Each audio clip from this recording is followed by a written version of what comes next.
Good morning and welcome once again to our coffee morning.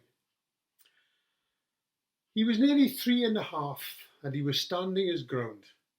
He wasn't going out, and that was that, unless he wore his wellies.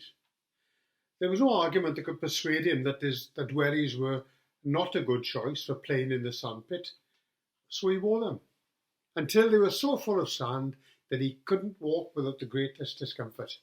At this point, he must have realised that if he wanted to play in the sandpit, the wellies had to come off. Wellies or sandpit. The emergence of the notion of compromise. The wellies came off. This is a tale that we can all identify with. Our first choice is usually to do what we want to do, but this is followed straight away by thoughts on how it can be done with the maximum benefit and the minimum cost. Most of this happens hundreds of times a day, and we're hardly aware of it. We call it thinking twice.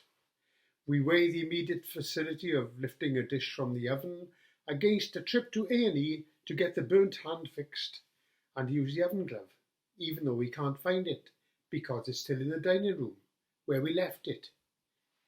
Compromising means limiting concessions to acceptable levels.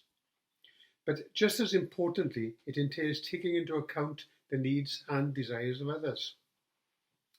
These are examples of the compromises we make when we negotiate with ourselves, our rash and contemplative sides arriving at a course of actions that is acceptable. But there are more complicated negotiations we enter with others.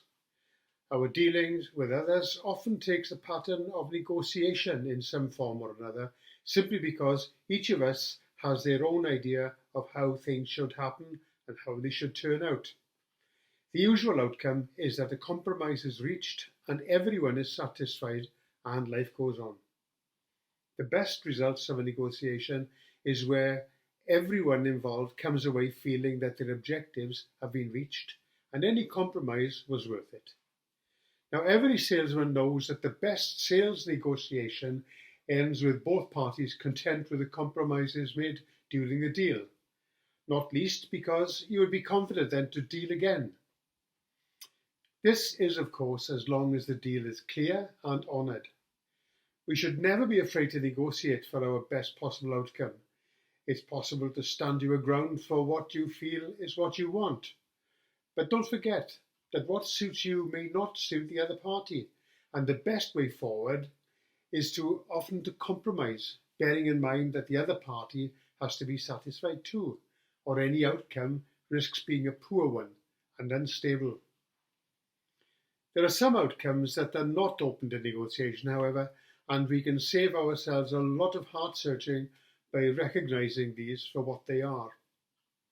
You are never going to negotiate with the tides, and there is no compromise whatever with the equinox. And on that day that comes to us, all of us, and the last trumpet sounds, it would be good to know that we made the right decisions. Well, talk to you again next week.